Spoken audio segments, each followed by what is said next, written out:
আসসালামু আলাইকুম। বহুল প্রতীক্ষার পর ফায়ার ফাইটার পদে ফায়ার সার্ভিস ও সিভিল ডিফেন্সে একটি নিয়োগ বিজ্ঞপ্তি প্রকাশিত হয়েছে।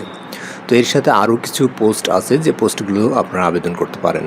তো এখানে উল্লেখ্য নার্সিং অ্যাটেন্ডেন্ট, ফায়ার ফাইটার এবং ডুবুরি এই তিনটি পোস্টের জন্য আপনার বয়স হতে হবে 1/4/2025 তারিখে 18 থেকে 20 বছর। এবং বাকি যে পোস্টগুলো আছে যেমন master driver, engine driver, speedboat driver, moulder, wireless mechanic, office সহকারী এবং ওয়েল্ডার, ওয়ার্কশপ হেল্পার, অফিস সহায়ক এবং মুচি এই পোস্টগুলোতে আপনাদের বয়স হতে হবে 18 থেকে 32 বছরের ভিতরে।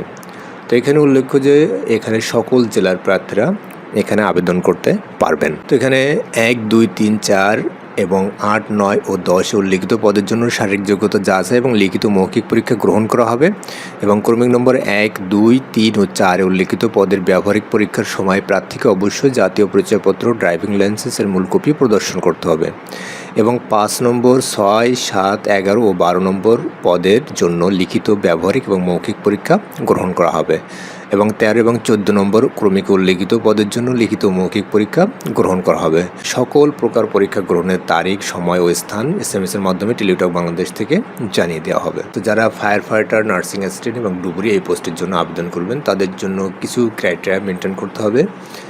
এখানে বলছে যে প্রার্থীদের শারীরিক যোগ্যতা, লিখিত, ব্যবহারিক ও মৌখিক পরীক্ষা উত্তীর্ণ হতে হবে। কেবলমাত্র মৌখিক পরীক্ষার জন্য নির্বাচিত প্রার্থীদের আবেদনপত্র, লিখিত তথ্যাদি সঠিকতা প্রমাণের জন্য সনদ ও প্রমাণপত্রের মূল কপি, যেমন শিক্ষাগত যোগ্যতার সনদ, বয়স প্রমাণের জন্য জাতীয় পরিচয়পত্র, পৌরসভা বা কাউন্সিলর বা ইউপি চেয়ারম্যান বা সিটি কর্পোরেশন কাউন্সিলর কর্তৃক নাগরিকত্ব সনদপত্র এবং অবিবাহিত সনদ ক্রমিক নম্বর 4, 8 ও 9 এবং 10 ক্ষেত্রে এটি প্রযোজ্য হবে। প্রার্থী মুক্তিযোদ্ধার পুত্র কন্যা হিসেবে প্রমাণের জন্য মুক্তিযোদ্ধা মন্ত্রণালয় কর্তৃক MIS কপিসহ মুক্তিযোদ্ধা সনদ নিয়ে আসতে হবে। এবং বাকি সকল কোটার প্রার্থীদের ক্ষেত্রে যথাযথ কর্তৃপক্ষ কর্তৃক প্রদত্ত সনদপত্র এবং প্রজ্ঞাকৃত অ্যাপ্লিকেশন ফর্মের প্রিন্ট কপি মৌখিক পরীক্ষার সময় প্রদর্শন করতে হবে। এবং সকল কাগজপত্রের এক সেট সত্যায়িত ফটোকপি আপনাকে জমা দিতে হবে। তো আপনারা কীভাবে আবেদন করবেন? fscd.teletalk.com.bd এই ওয়েবসাইটে প্রবেশ করে আপনারা আবেদন করতে পারবেন। তো অনলাইনে আবেদনপত্র পুরনো ফি জমা দানের শুরুর তারিখ হচ্ছে 10/4/2025 খ্রিস্টাব্দ তারিখ 11টা থেকে শুরু হবে এবং শেষ হবে 8/5/2025 বিকাল 5 ঘটিকা।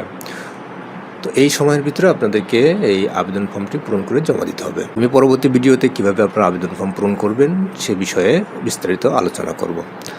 তো যারা ফায়ার ফাইটার পোস্টে আবেদন করতে ইচ্ছুক তারা নির্ধারিত সময় হাতে রেখেই আপনারা আবেদন করে ফেলবেন, কারণ শেষ সময় অনেক সময় সার্ভার জটিলতার কারণে আবেদন করতে সমস্যার সৃষ্টি হয়। এজন্য আপনারা নির্ধারিত সময় হাত রেখেই আবেদন করে ফেলবেন। এবং বাকি যে পোস্টগুলো আছে সেই পোস্টগুলোতেও আপনারা একইভাবে নির্ধারিত সময় হাতে রেখে আবেদন করে ফেলবেন। তো এটি ছিল ফায়ার ফাইটার এবং অন্যান্য যে পোস্টগুলো আছে ফায়ার সার্ভিস ও সিভিল ডিফেন্সের সেই নিয়োগ বিজ্ঞপ্তির আলোকে বিস্তারিত আলোচনা। তো সবাই ভালো থাকবেন, সুস্থ থাকবেন, এই প্রত্যাশা সেখানে শেষ করছি। আল্লাহ হাফেজ।